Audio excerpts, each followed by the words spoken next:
Hello, I'm Nikki and I'm from Dallas, Texas. But I am a Detroit, Michigan girl at heart. This story is called Love versus Prejudice. I want you to come with me to the year 1973, Southfield, Michigan, the all-white suburbs of Detroit. 1973 was just 6 short years after the 1967 Detroit riots. And though the smoke had long cleared from the burned and ravaged buildings of the city, there was still the stench of separation between blacks and whites. In 1973, I found myself pacing the hallways of a hotel in Southfield, Michigan, waiting to audition for a local television show. Down the near-distant hallway, I noticed a young black man, and I was young myself. He looked a little lost. You know that look, is this the right way? Am I in the right hallway? Where am I? When the young man got close enough, I asked him if he was looking for the auditions, which he replied he was. We introduced ourselves to each other. His name, or I'll call him, Tyler.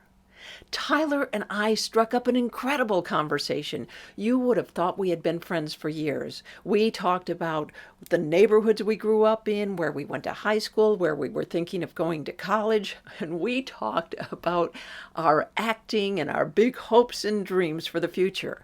You know, movie star dreams. When all of a sudden, in the middle of this incredible conversation, Tyler went stone cold. And in a confused gaze, he looked at me and asked, "Why are you talking to me?" I paused. But deep down inside, I knew what Tyler was saying. Here I was, a white woman talking to a black man. In 1973 in Detroit, that was taboo. I mean, you might find a white guy talking to a black guy, but a white woman talking to a black man? Mm-mm. In answer to Tyler's question, I looked at him and simply said, "Well, you're a person, aren't you?" To which he replied, "Well, yeah, I am." I honestly believe that that was the first time in Tyler's life that a white person looked at him as just another person. And to reflect upon the great late Dr. Martin Luther King, that was most likely the first time in Tyler's life that a white person wasn't looking at the color of his skin, but seeing this beautiful, lovely person that Tyler was. Our conversation ensued, and my time came to go into audition. So I went in, did my thing, and when I came back out, Tyler was standing there waiting his turn. We spoke a little of how the audition went, and we expressed our hope that we would both be cast in the show so we might see each other again. Then we did the unthinkable. We hugged. We wished each other well and hugged again. And we said our goodbyes. As I was stepping away, Tyler said, wait, can you wait just 1 minute? I've got to get something out of my car." And fast as a racehorse, Tyler was out the door. And just as fast as he was out the door, all of a sudden, all those years of prejudice that I had been brought up with began to erupt in me. And to be totally honest with you, for a brief second, I wondered what Tyler was getting out of his car. But just as fast as that thought and those feelings were erupting in me, I pushed them back down because I knew I was not going to be the product of other people's prejudice. When Tyler came back in, he had a tiny little newspaper clipping in his hand.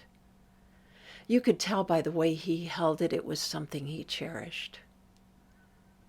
It was one of those Love Is comics by Kim. Have you ever seen them?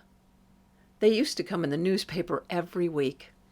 It would say "Love Is" at the top, then there'd be this tiny little picture in the middle, and then some profound word or saying underneath. Those little comics brought so much joy, hope, and love into people's lives. Tyler walked up to me, and looked at the comic, and looked back at me, and said, "I have had this in my wallet for years. And I have always hoped and dreamed for this moment in my life, and I want you to have this." Tyler handed me one of the most precious gifts of my life. It still sits in my living room in a little frame almost 50 years later. A reminder of the heart that Tyler and I shared. Because we all know love is unprejudiced. My heart, as was Tyler's heart and dream, is that you will step outside of the judgments and prejudices others try to place in your life. And you will mindfully stop and see the world and its people through the eyes of love. Thank you for listening.